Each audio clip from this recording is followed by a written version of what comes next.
बाबासाहेब, आम्ही अतिशय दुःखी आहोत. आम्हाला असं वाटतं की घटना समितीमध्ये तुम्ही जर गेला नाही तर भारतातल्या अस्पृश्यांच्या हजारो वर्षाची गुलामी पुन्हा तशीच चालू राहील. त्यामुळे काहीही करून तुम्ही घटना समितीमध्ये जाणं आवश्यक आहे. वाक्य तीच आहेत, फक्त मी जरा मसाला लावतोय बरं का. की बाबासाहेब, तुम्ही घटना समितीमध्ये जाणं अतिशय आवश्यक आहे, कारण तुम्ही जर घटना समितीमध्ये गेला नाही तर भारतातल्या सगळ्या अस्पृश्यांचा फार मोठा घात होईल. हजारो वर्षाच्या गुलामीसाठी जो संघर्ष आपण करत आहोत तो संघर्ष पूर्ण पाण्यात घालवला जाईल. तुम्ही घटना समितीमध्ये जाण्यासाठी आम्ही तुम्हाला निवडून देण्यासाठी तयार आहोत. आम्ही तुमचं नॉमिनेशन करत आहोत. तुम्ही आम्हाला मंजुरी द्या, आम्हाला फार आनंद होईल. अशी तार बाबासाहेब आंबेडकरांना पश्चिम बंगालमधून नमोशूद्र नावाच्या अस्पृश्य जमातींचे नेते महाप्राण बॅरिस्टर जोगेंद्रनाथ मंडल यांनी पाठवली होती. बाबासाहेबांनी नाही म्हणायचा प्रश्नच येत नाही. बाबासाहेबांना तर आनंदच झाला आणि बाबासाहेब आंबेडकरांनी हा म्हटलं आणि ताबडतोब बॅरिस्टर जोगेंद्रनाथ मंडल यांनी पश्चिम बंगालमधून डॉक्टर बाबासाहेब आंबेडकरांचं नॉमिनेशन आणि बाबासाहेब आंबेडकरांना बॅरिस्टर जोगेंद्रनाथ मंडल आणि नमोशूद्राची जी जमात होती, प्रचंड अस्पृश्य जमात, त्यांची ताकद होती, या ताकदीच्या जोरावरती प्रचंड क्रांती केली आणि डॉक्टर बाबासाहेब आंबेडकरांना घटना समितीमध्ये प्रचंड मताने निवडून देणारा म्हणून खऱ्या अर्थाने संविधानाच्या क्रांतीच्या मैलाचा दगड, पायाचा दगड हे नमोशूद्र जातीची जमात आणि त्यांचा नेता आणि बाबासाहेब आंबेडकरांचा शिष्य महाप्राण बॅरिस्टर जोगेंद्रनाथ मंडल हे संविधानिक क्रांतीचे खरे आमच्या दृष्टिकोनातून पायाचे दगड आहेत. परंतु डाव तर साधला जातोच. ज्यांनी क्रांती यशस्वी केली, या देशातल्या हजारो नागरिकांना आणि अस्पृश्यांना गुलामीतून बाहेर काढले, त्यांची गुलामी मात्र अजूनपर्यंत सुद्धा तशीच आहे.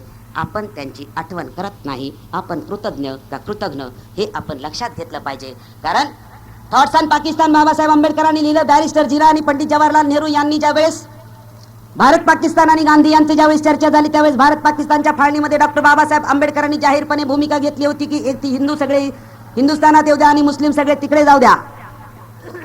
बाबासाहेब आंबेडकरांचा तो उद्देश होता. अतिशय बाबासाहेब आंबेडकर दुःखी होते फाळणीच्या काळामध्ये, कारण ज्या लोकांनी बाबासाहेब आंबेडकरांना घटना समितीमध्ये क्रांतिकारी संघर्ष करून पाठवले होते त्या लोकांना पाकिस्तानच्या फाळणीमध्ये सगळ्यांना पाकिस्तानमध्ये पाठवले. आज सुद्धा त्यांचं दुःखी दैन्य जीवन हे तिकडे अस्पृश्यासारखंच आहे.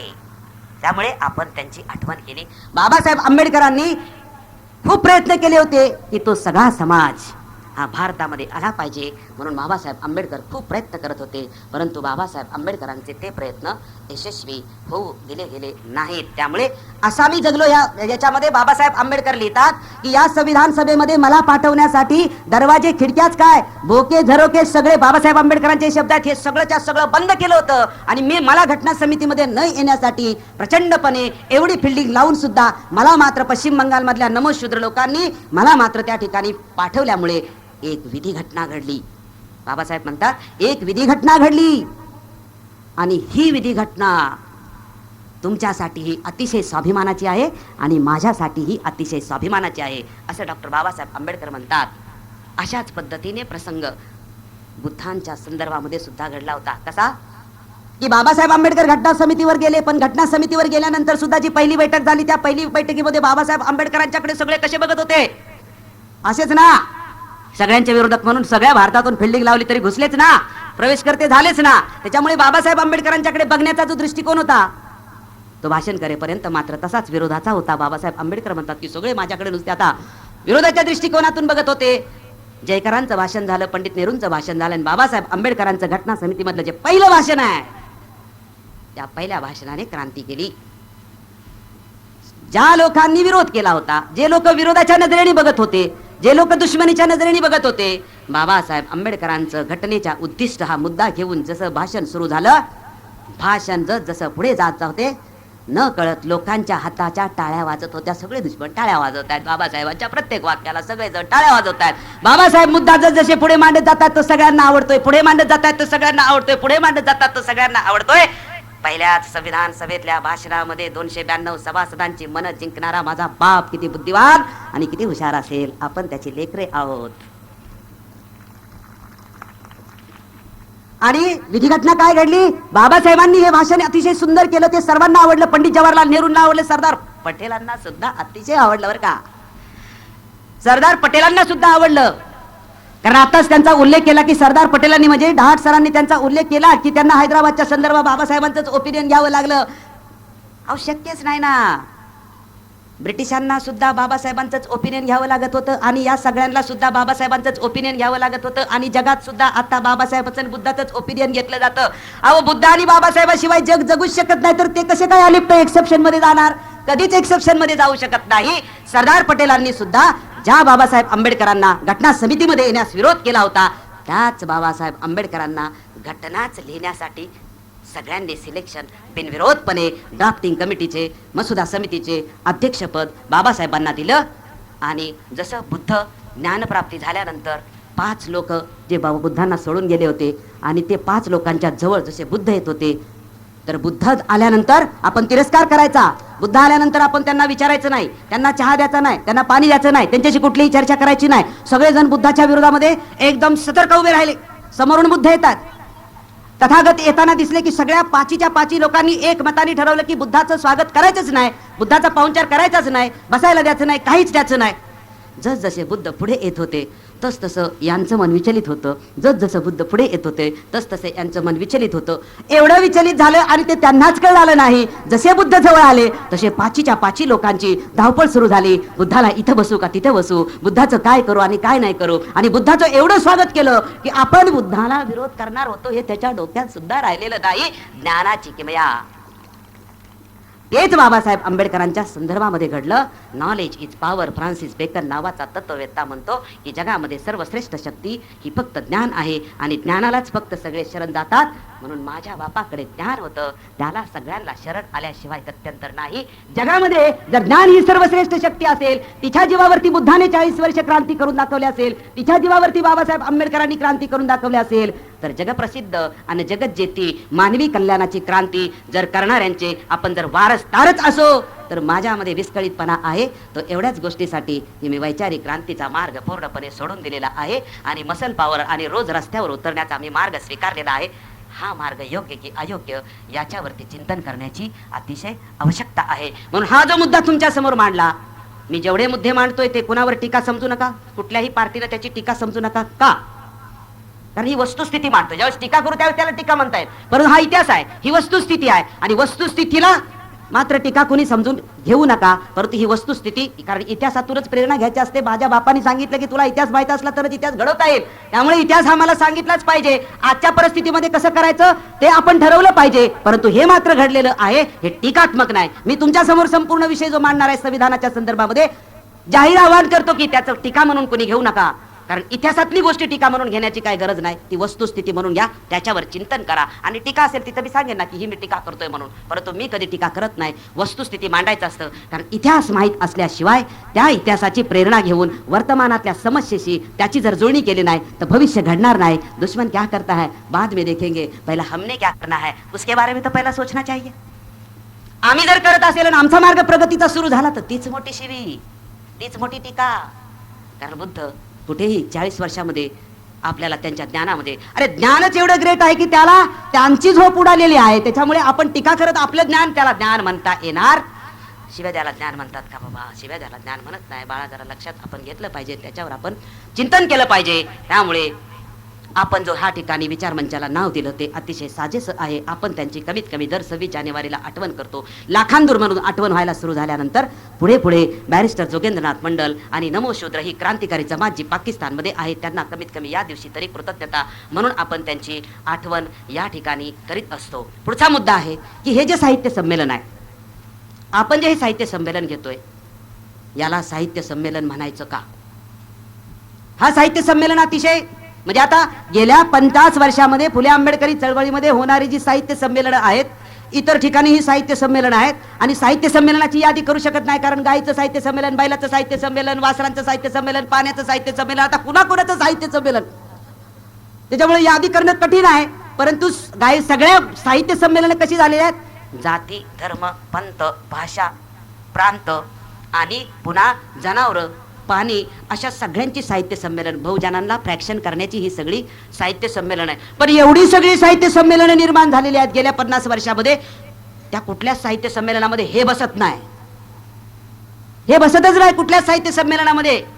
का बसत नाही? तर साहित्य संमेलन कुणाचंही असू दे, जातीचं, धर्माचं, पंथाचं, भाषेचं, गुरांचं असू द्या, पाण्याचं असू द्या, कुणाचंही, साहित्य संमेलनाच्या दिवशी मात्र वेगवेगळे विषयावरती वेगवेगळे वक्ते असतात आणि अनेक सत्र असतात आणि सगळं काही त्याच्यामध्ये 1 दिवसात किंवा 2 दिवसात कव्हर केलेलं असतं. या साहित्य संमेलनाचं मात्र तसं नाही. या साहित्य संमेलनाचं पहिलं उद्दिष्ट आहे की हे साहित्य संमेलनाची तारीख फिक्स, या संमेलनाची तारीख फिक्स करायची नाही. या संमेलनाचा विषय काणेकरांनी कुठल्या शब्दात लिहिलाय त्याच्याशी आम्हाला काही घेणं देणं नाही, पण विषय संविधानाचा, त्यामुळे विषय पण फिक्स आहे.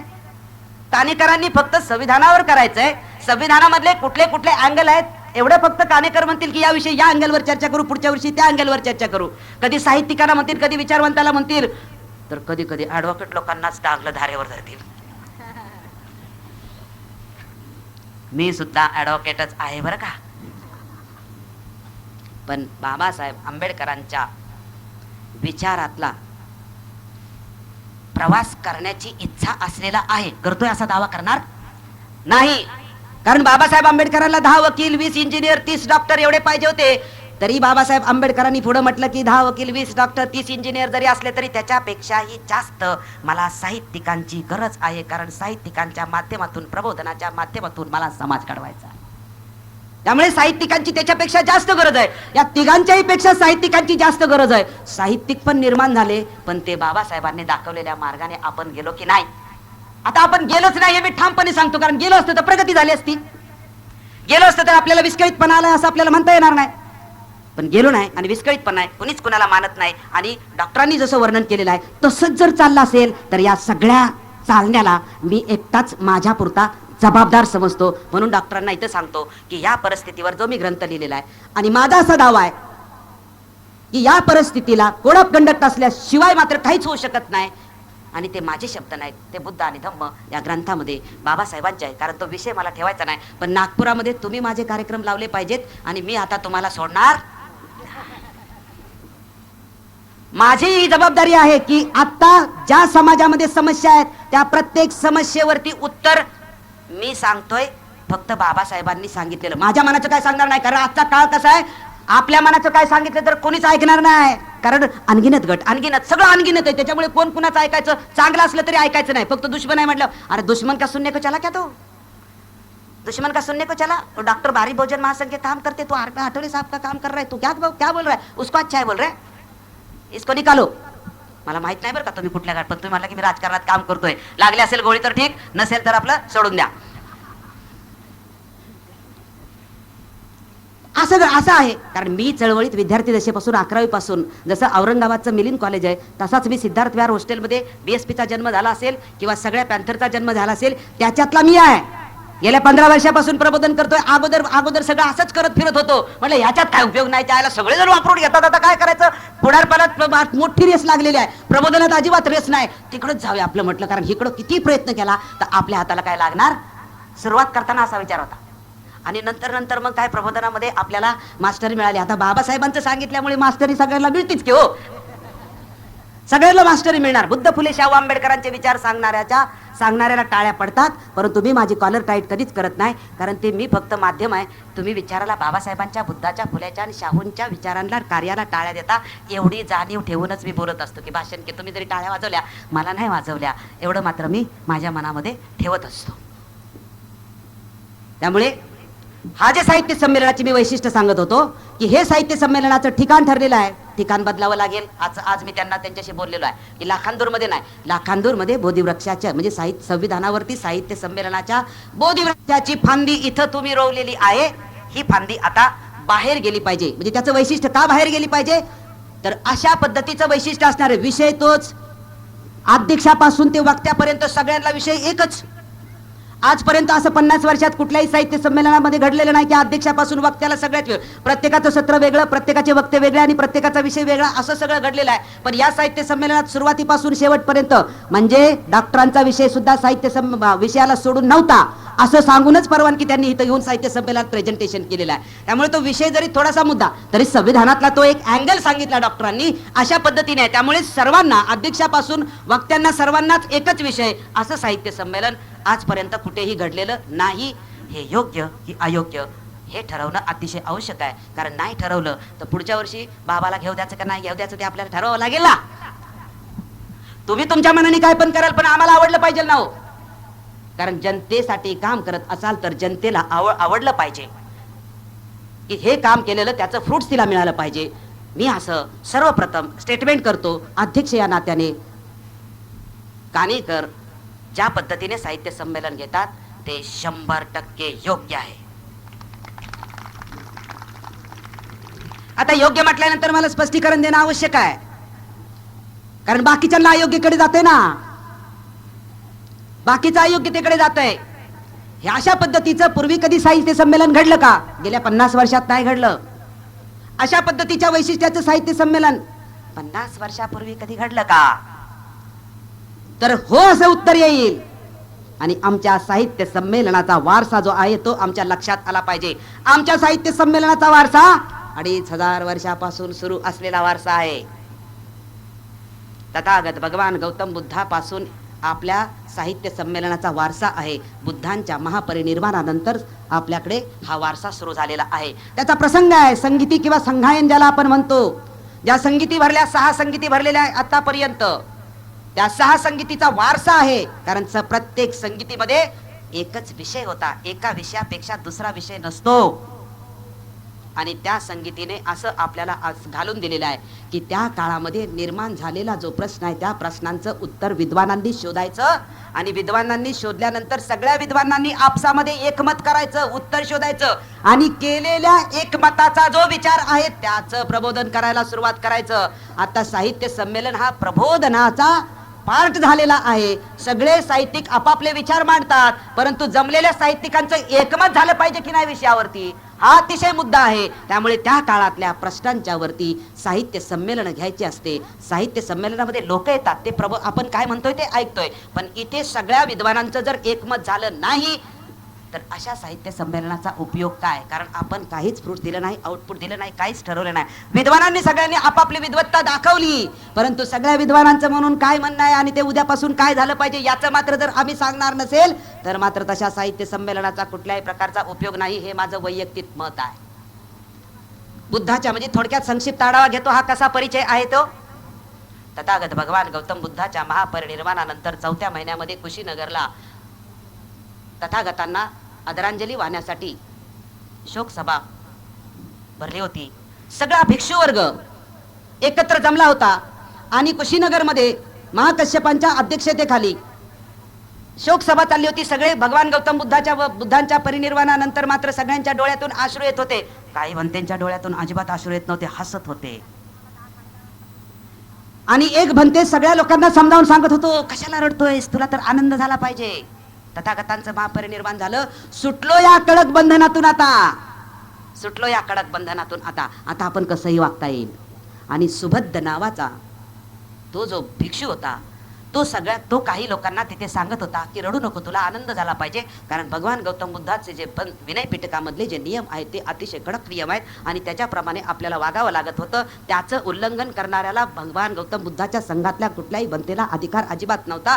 आणि विनय पिटकामध्ये एकच शब्द होता की जनतेने कुणीही कुठल्याही बनतेची जर कंप्लेंट संघाकडे त्या विभागात आली तर लगेच त्याच्याकडे सुप्रीम कोर्ट किंवा न्याय व्यवस्था बसून त्याचं लगेच शिक्षा किंवा दंडात्मक सगळ्या गोष्टीची कार्यवाही केली जायची. त्याच्यामुळे तथागतांच्या संघातला कुठलाही भिक्षू असेल त्यांनी कसंही वागलं, म्हणजे चोरून जरी वागला असेल आणि कुठल्या माणसाने समाजातला बघितला असेल आणि त्याची कुठल्या बनतेकडे कंप्लेंट केली असेल की लगेच त्याच्यावरती कार्यवाही व्हायची. त्यामुळे कुठल्याही बनतेला कसं चालायचं, कसं खायचं, काय प्यायचं, कशा पद्धतीने वागायचं हे कठोर निष्ठुरपणे तथागतांचे नियम पाळणं आवश्यक होतं. या नियमातून सुटलो असा त्या शोक सभेमध्ये लोकांच्या कानामध्ये जाऊन सुबंध नावाचा भिक्षू सांगू लागला. आणि तो प्रसंग किंवा ते चित्र महाकश्यप पाहत होते की असं जर झालं तर आपला धम्म हा शुद्ध स्वरूपामध्ये पुढे जाईल की नाही, हा अतिशय प्रश्न महाकश्यपांच्या समोर पडला. आणि त्याच शोकसभेमध्ये महाकश्यपाने असा निर्णय घेतला की आपण याच्यावरती चर्चा करण्यासाठी आपण एक बैठक ठेवूया. आणि त्या बैठकीला संगीती असं म्हटलं. आणि मग पहिली संगीती राजगृह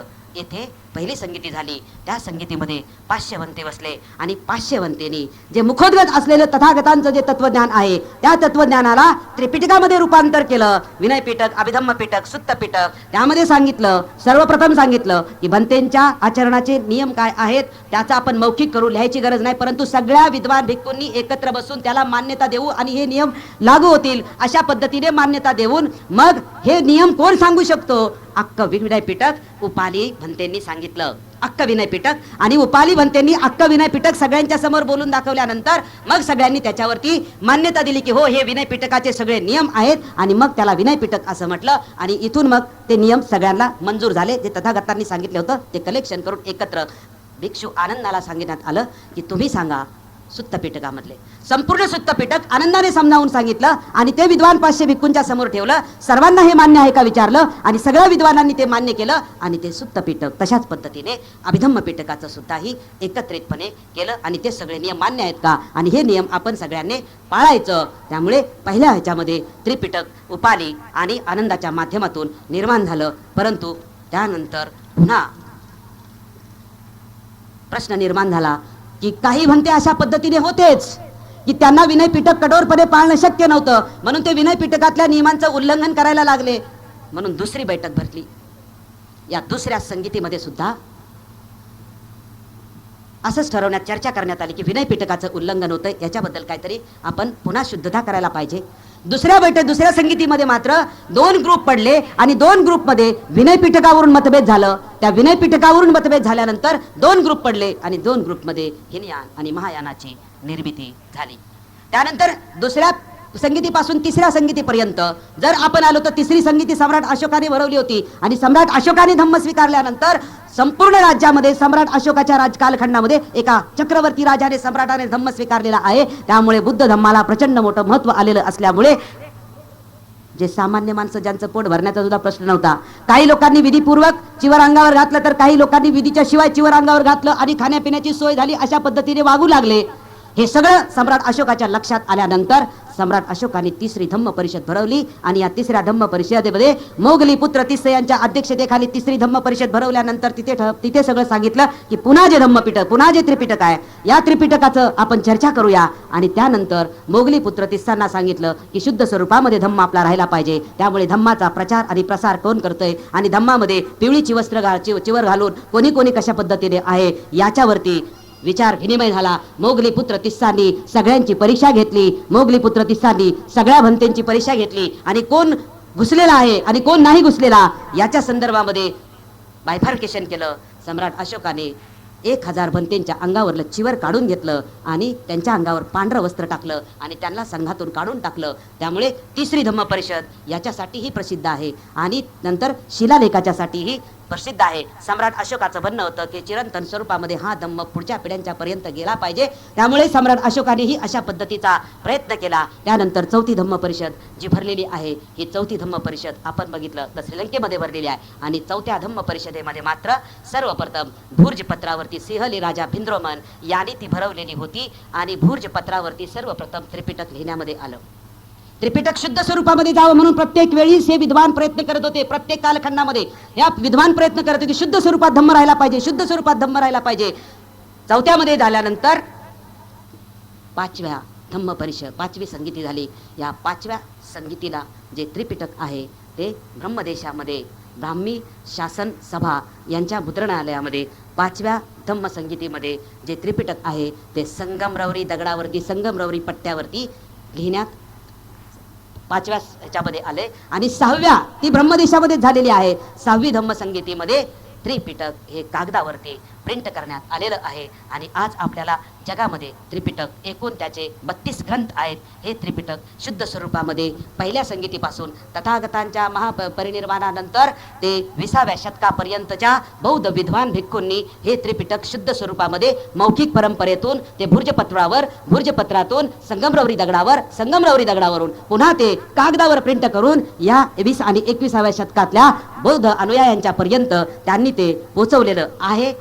भारतामध्ये जगातल्या इतर भाषांच्या मध्ये त्रिपिटक संपूर्णपणे प्रिंट झालेलं आहे, परंतु भारतामध्ये कुठल्याही भाषेमध्ये संपूर्ण त्रिपिटक अजूनही प्रिंट झालेलं नाही. हेही त्याच्यातलं एक अतिशय महत्वाची गोष्ट आहे. त्यामुळे अशा पद्धतीने ह्या 6 संगीती झाल्या की शुद्ध स्वरूपात धम्माचं तत्व आणि धम्माचं कंट्रोलिंग हे शुद्ध स्वरूपात राहावं म्हणून जे बौद्ध भिक्खूचे विद्वान होते सगळ्याच भंतेंनी मात्र याचा नाही की अरहंत पदापर्यंत पोहोचलेलेच म्हणते फक्त पहिल्याला 500, दुसऱ्याला 700, तिसऱ्याला 500, त्यानंतर चौथ्या जी परिषद होती आणि शेवटची जी आहे शेवटची 2500 वर्ष पूर्ण झाली तथागतांची. त्यामुळे त्या 2500व्या जयंती दिनी 2500 भिक्खूंनी हे त्रिपिटक कागदावर प्रिंट करण्याचं फायनल केलं होतं. त्यामुळे अरहंत पदापर्यंत जे भंते गेलेले होते त्यांनाच फक्त या परिषद संगीतीमध्ये प्रवेश होता. त्यामुळे विद्वान भिक्खूंनी धम्म शुद्ध स्वरूपामध्ये आपल्याला 20व्या आणि 21व्या शतकापर्यंत पोहोचवला.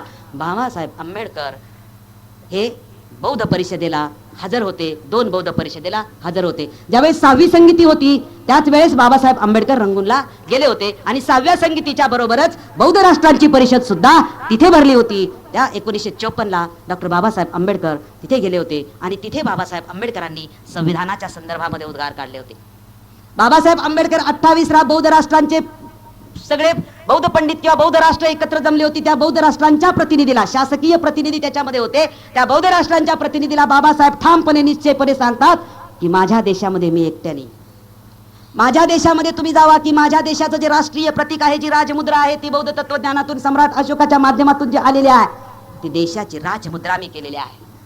तिरंग्यावरती अशोकाचं चक्र आहे आणि तुम्ही राष्ट्रपती भवनाच्या जर समोर गेला, बाबासाहेब स्वाभिमानाने सांगतात की तुम्ही राष्ट्रपती भवनामध्ये प्रवेश करायला गेला तर धम्मपदातली 2 वाक्यच मी बिल्डिंगच्या वरतीच कोरलेले आहेत.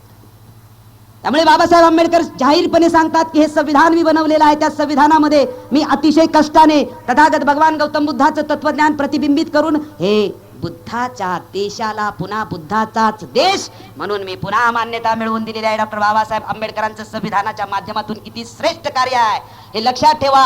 बुद्धाच्या देशाला पुन्हा बुद्धाचाच देश म्हणून संविधानाच्या माध्यमातून मान्यता मिळवून माझ्या बापाने दिलेली आहे. हे अतिशय संविधानाच्या संदर्भामधलं श्रेष्ठ कार्य आहे. त्यामुळे तथागत भगवान गौतम बुद्धाचं न्याय, स्वातंत्र्य, समता आणि बंधुत्व ही जी 4 तत्व आहेत, ही 4 तत्व मी प्रास्ताविकात टाकलेली आहेत. ती फ्रेंचच्या राज्यक्रांतीतून घेतलेली नाहीत. ही 4 तत्व मी बुर्झवा पेटीतून फ्रान्सच्या घेतलेली नाहीत. ही 4 तत्व 2500 वर्षापूर्वीच्या तथागत भगवान गौतम बुद्धाच्या धम्मातून घेतलेली आहे आणि ती मानवी कल्याणाची आहे. या 4 तत्वांच्या माध्यमातून भारतामध्ये गणराज्याची पद्धत आहे ती मी पुन्हा प्रस्थापित केलेली आहे. आणि 28 राष्ट्रातल्या सगळ्या राष्ट्रांना विचारतात तुम्ही बुद्धिस्ट राष्ट्र आहात, परंतु कुठल्याही राष्ट्राकडे बुद्धिस्ट म्हणून एक सुद्धा अजूनपर्यंत प्रतीक केलेलं आहे. तुम्हाला बुद्धिस्ट राष्ट्र ओळखण्याचं एक तरी चिन्ह दाखवा. अशा पद्धतीने बाबासाहेब आंबेडकर प्रश्न करतात. 6वी धम्मसंगीती भरली होती त्याच वेळेला जी बौद्ध राष्ट्रांची परिषद भरली होती त्या परिषदेमध्ये बाबासाहेब आंबेडकर हे सगळ्या राष्ट्रांना सांगतात आणि त्याच्यानंतर मात्र त्या दुसऱ्या परिषदेला जायला बाबासाहेब नाही म्हटले की तुम्ही काहीतरी करून दाखवलं पाहिजे.